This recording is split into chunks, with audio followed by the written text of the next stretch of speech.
Seravalli of Daily Faceoff and Frank, Adam Larson heading to Seattle. So now there's obviously a hole in the blue line for the Oilers. And I'm curious if you think Dougie Hamilton could be the answer to that problem.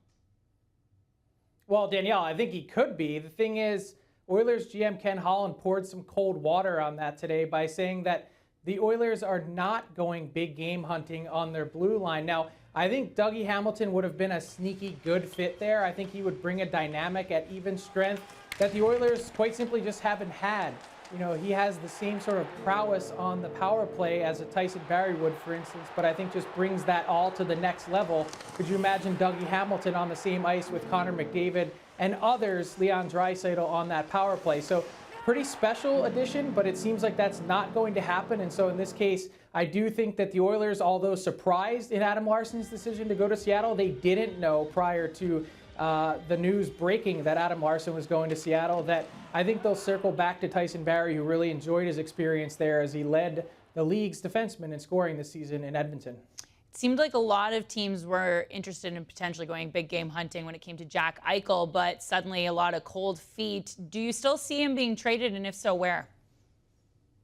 Well, everyone's on high alert, Danielle, especially in the hours leading up to the NHL draft on Friday night. And the reason for that is this.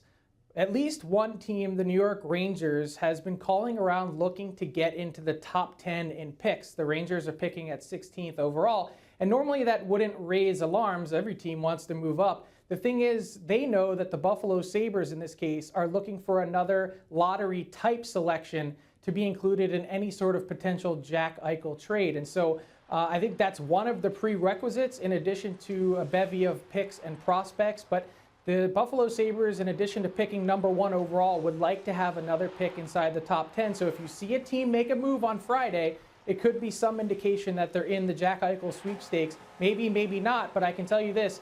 I think the Rangers are a team that a lot of people have circled in terms of Jack Eichel. I know Anaheim is back in it, and they're a team that's also very interested. I'm wondering still about the Los Angeles Kings and whether they're in the mix, but it's been a really interesting last 24 to 48 hours on the Jack Eichel front. It feels like the draft is also why Seth Jones is perhaps not on the back burner, but teams are waiting to see what they can get accomplished. Do you still think Chicago will have their sights on him as their number 1 defenseman?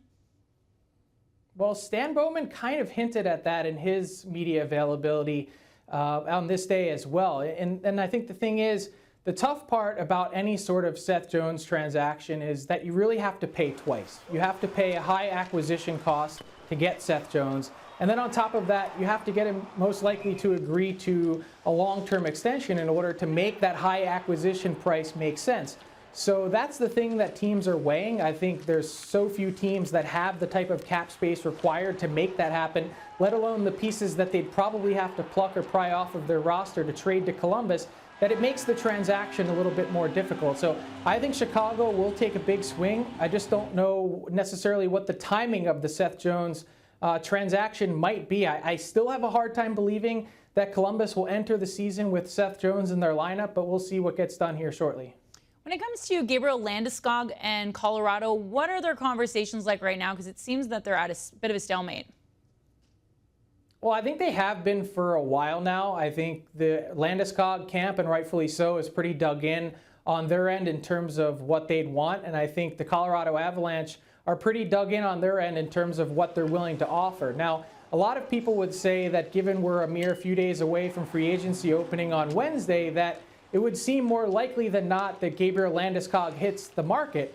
I just don't know that history necessarily tells us that's the same case, given that the Colorado Avalanche have seemingly, under Joe Sakic, been in this position before with a few other high-profile negotiations, and I wouldn't be surprised to see the gap bridged just a little bit before the market opens to see whether the Landeskog camp will flinch and he'll remain in Colorado where he's been the captain.